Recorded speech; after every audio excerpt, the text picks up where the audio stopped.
Huskers fall for a painful fourth time in a row and fifth time for the season to the USC Trojans. It was a beautiful day in Southern California where 15,000 Husker faithful showed up at the Coliseum. Vegas actually increased the spread to a 9-point favorite for USC on Friday. My name is Viv, and welcome to the Nebraska Cornversation. Really quick though, before we get into the game, I wanted to thank Connor and all of my new subscribers who came over from Corn Craze for all of the love and support. It seriously means the world to me. So thank you again, and I hope you enjoy the rest of the video. Tensions were high in this game, which I did not expect until I heard a report that USC was enraged at Husker players during their pregame prayer in the center of the field and started a brawl. Man, he's sorry! Oh, Jesus! Oh! It seemed like the Trojans were looking for ways to get fired up and throw the Huskers off their routine prior to the game. The Huskers do this every game, so it's not meant to disrespect the opponent. Apparently, the whole thing was big enough that local police had to get involved. It almost erupted again when a play went out of bounds on the USC sideline and a scuffle began, but fortunately, it was broken up quickly. The Huskers were penalized for unsportsmanlike conduct when it actually looked like the Nebraska player was trying to hold the USC player up. Unfortunately, bad calls were another factor in this game, but not so many bad calls as there were no calls when there should have been calls. Oh, my friend, you don't know what your visit means to me, how long I've waited for the pleasure of another human being. And sometimes in our preoccupation with worldly matters. Nebraska opened up strong with a pick six by Hollywood Sear Wright, a former Trojan, which certainly helped to shake the nerves off of an away game. Unfortunately, that didn't last long as Maiyava led a 65-yard drive for a touchdown the very next possession. In that drive, Maiyava was hurried and almost sacked when he launched a pass seemingly up for grabs, but they came down with it on the 6-yard line.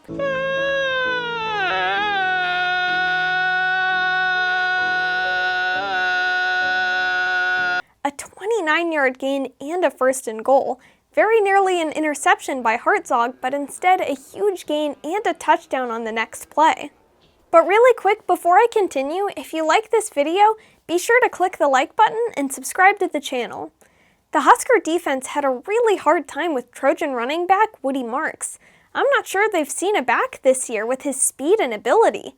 They ran the same counterplay with him carrying the ball at least 5 times, and it worked for 10 or more yards each time.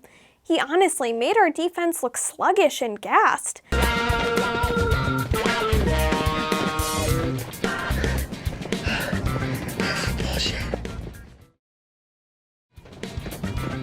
The Nebraska defense gave up 441 yards total, and almost 200 were on the ground, and most of that was all credit to Woody Marks. It seemed like Lincoln Riley and company targeted Malcolm Hartzog fairly frequently. It was clearly a matchup to their advantage, as Hartzog is 5'9" and he was matched up against Deuce Robinson, who is 6'6". Hartzog was so close a few times, but ultimately came up short. And while USC had 2nd and goal on their 12-yard line, they threw to Deuce in the end zone, and yet another circus catch that bounced off both Robinson and Hartzog, only to end up in Robinson's hands and a touchdown for USC, which gave them the lead at 14-7. Raiola had a rough first half with a 3rd down slide that came up short of the marker and 1 interception.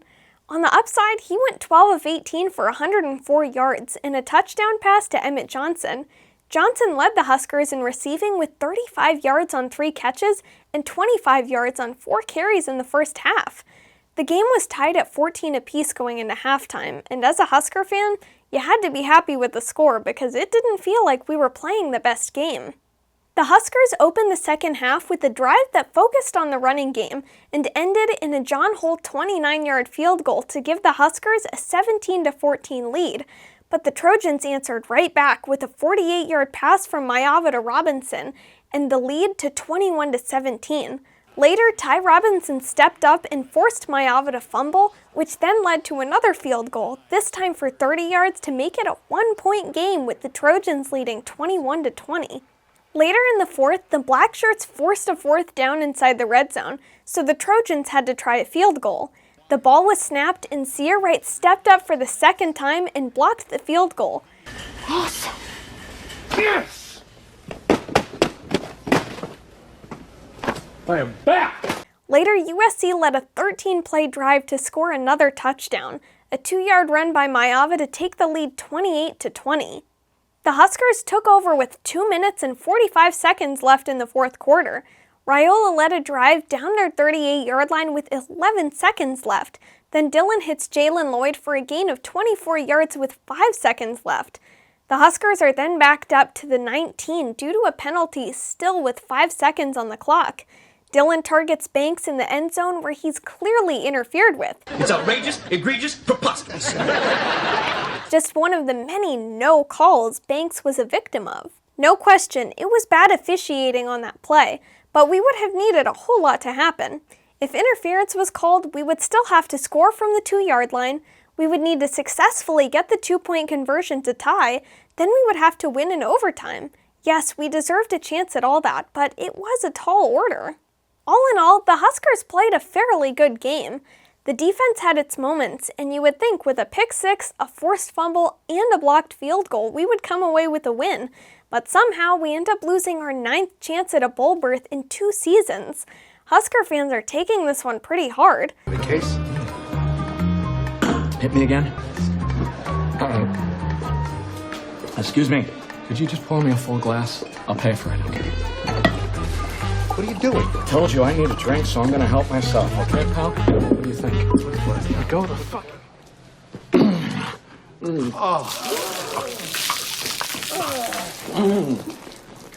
How's that? Many are talking about Harburg over Dillon, and I get it, but if you just watch Dillon when things are going well, he has a touch few quarterbacks have. Harburg doesn't have that, but he does have a much better passing game than last year, and a much better running game. I think he at least deserves 1 to maybe 3 full drives per game, but I don't think he should take over for Dillon. Husker fans have been through a lot this season, as they have since 2016. I think they're getting numb to it all. Sean. Oh. 2 more chances left. Whiskey at home next week. So let me ask, do you think we can beat Wisconsin after their performance against Oregon? Do you think Harburg should get a bit more playing time under center? Let me know what you think in the comments. Anyways, that's all for this post-game video, and thank you so much for watching. As always, if you liked this video, be sure to click the like button, subscribe to the channel, and click the bell to get notified about my next video. And I will see you in the next one. Go Big Red!